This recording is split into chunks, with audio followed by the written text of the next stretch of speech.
नमस्कार। तो दिल्ली में बनेगी आपकी सरकार।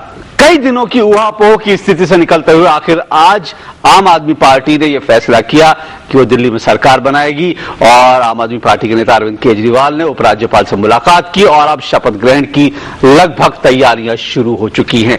तो ये तो एक नई शुरुआत है या फिर क्या इसका आने वाले दिनों में देश की राजनीति पर क्या असर पड़ेगा? दिल्ली में जो जिस तरह का बदलाव हुआ है विधानसभा चुनाव के बाद और आम आदमी पार्टी का जिस तरह से उदय हुआ है, उसने अब तक बहुत सारे सवालों का जवाब जो है वो जरूर दिया, लेकिन अब कई सारे सवाल, नए सवाल और सामने आ खड़े हुए हैं।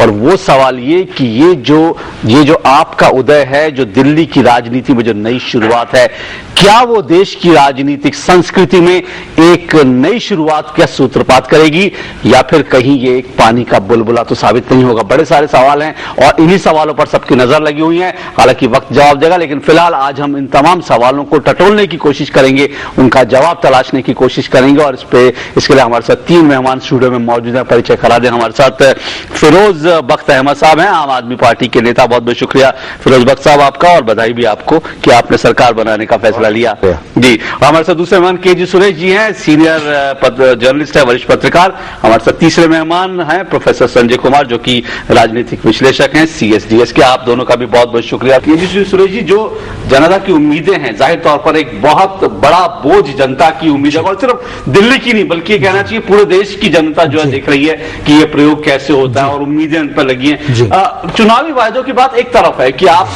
कितना बिजली दे देंगे, पानी देंगे, ये एक अलग बात है। तो बड़ी बात है, क्या हम बदलाव की उम्मीद कर सकते हैं? क्योंकि जनता ने सिर्फ इन वादों के लिए वोट नहीं दिया, बल्कि जो वोट था वो इसलिए था कि सिस्टम में बदलाव। क्या वो बदलाव हो पाए? बिल्कुल अशोक जी, बिल्कुल आप सही फरमा रहे हैं कि बहुत ही एक अलग प्रयोग है ये भारतीय राजनीति में।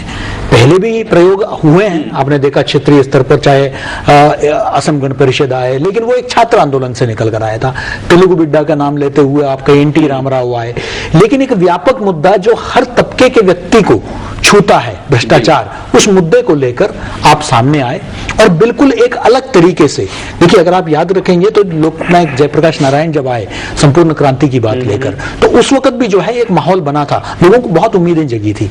लेकिन ये देखने वाली बात है, जैसे आपके कार्यक्रम में कहा गया है, कि आने वाले दिनों में इस अपने आप को जो इन्होंने अलग दिखाया, आज अगर कोई एक्चुअल पार्टी विद डिफरेंस है, पहले एक पार्टी ने दावा किया था, लेकिन वो पार्टी विद डिफरेंसेस हो गया, में आते आते उनका भी वो देखने वाली बात है। देखिए, आपको याद होगा बाल ठाकरे जब तक बाहर थे सत्ता के, तब तक उनका बहुत एक बड़ा रुतबा था, और जैसे ही वो सत्ता में आए उसके बाद जो है बिल्कुल एक अलग सिस्टम था, सेना प्रमुख और वो, ये बिल्कुल एक अलग सिस्टम लेकर आए। लेकिन एक बार सत्ता में आए उसके बाद जो है ऐसे लोगों को लगा कि वो भी किसी और दल की तरह है।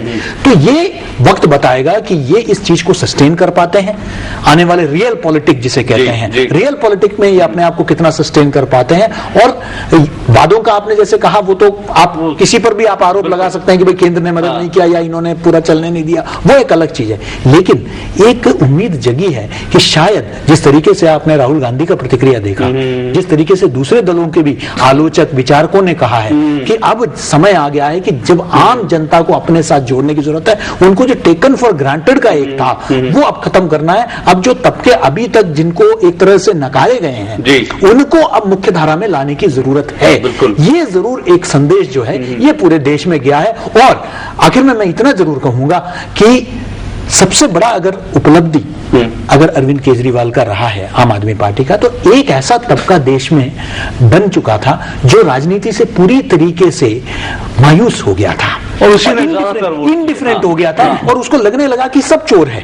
और अब उनके बीच में आज जो आप मतदान का प्रतिशत इतना भारी प्रतिशत देख रहे हैं, उसमें कहीं ना कहीं खासकर जो युवा पीढ़ी है, वो जो मोहभंग हो गए थे, उनको कहीं ना कहीं वापस राजनीतिक। लेकिन हमें यह भी नहीं भूलना चाहिए के जी सुरेश साहब कि दिल्ली में भी नोटा के बटन को, इसके बावजूद आपका विकल्प होने के बावजूद भी दिल्ली में भी हजारों लोगों ने नोटा का बटन दबाया, यानी वो कहीं ना कहीं आपको भी इसी पार्टी का, इन्हीं राजनीतिक कल्चर का हिस्सा मान के चल रहे थे। केजी सुरेश जी, आपसे जानना चाहूंगा कि अब तक जो है, अगर आप पार्टी की बात करें तो मुख्य रूप से एक एजेंडा जो है करप्शन को लेकर, और लोगों ने भी एक नई तरह की कहा कि भाई नई तरह के ईमानदार लोग आए, शुचिता के साथ, ट्रांसपेरेंसी के साथ काम करें। लेकिन अब ऐसा लग रहा है जो आम आदमी पार्टी का दिल्ली में सरकार बनाने का जो रख रहा है, उसको लगता है कि इनकी नजर भी अब 2014 पर है।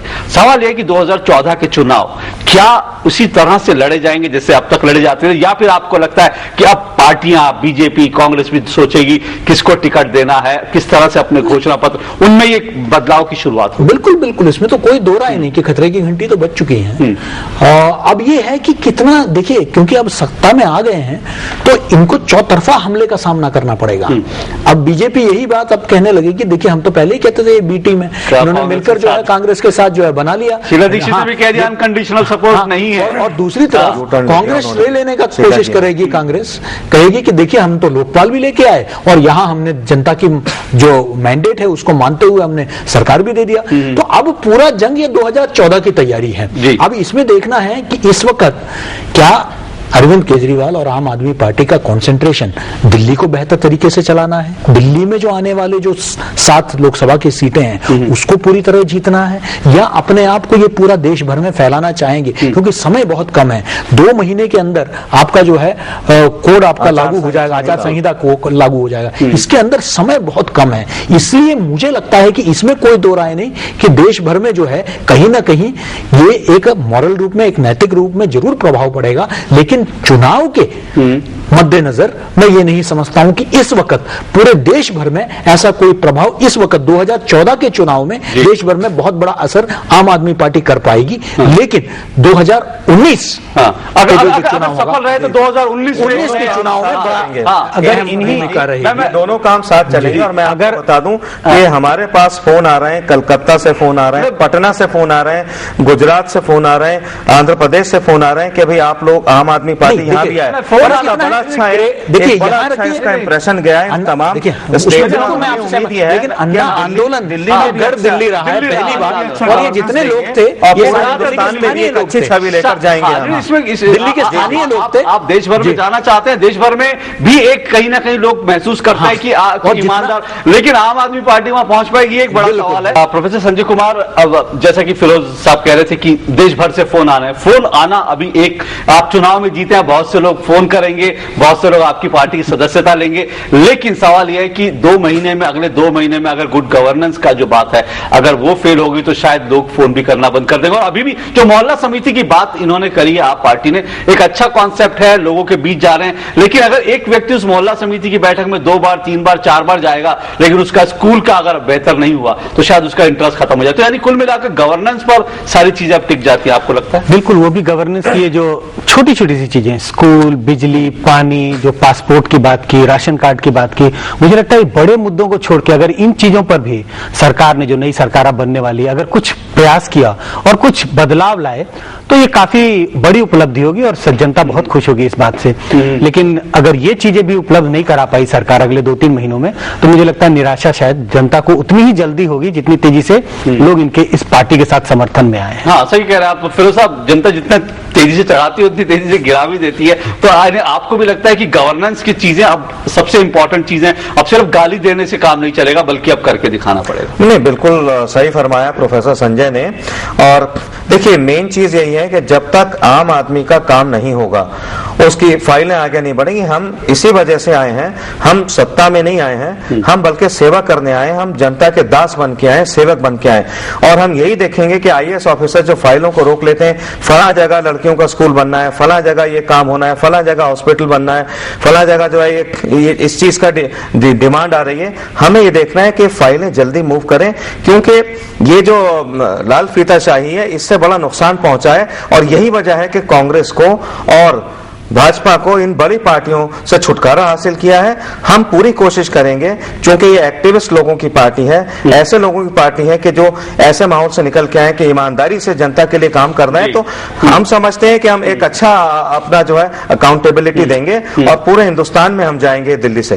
एक्टिविज्म तक तो ठीक है, लेकिन गवर्नेंस और दूसरी बात, जैसे उन्होंने सरकारी बाबुओं की बात की, लोग कहते हैं कि जो सरकार जो है दरअसल पार्टी कोई भी आए, बाबू लोग चलाते हैं, और वहां पर आपको लगता है कि जब दिल्ली में आधे अधिकारी नहीं है इनके? जी, और देखिए इसमें अशोक जी ये भी है कि दिल्ली एक महानगर है, यहाँ तो लोग शिक्षित हैं, पढ़े लिखे हैं, जागरूक हैं, जाति धर्म के आधार पर बहुत ज्यादा बटे नहीं हैं, ये एक फर्क है। जब आप राज्यों में जाओगे तो स्थिति अलग है, लॉयल्टीज अलग है, अलग अलग जातियां उपजातियां हैं।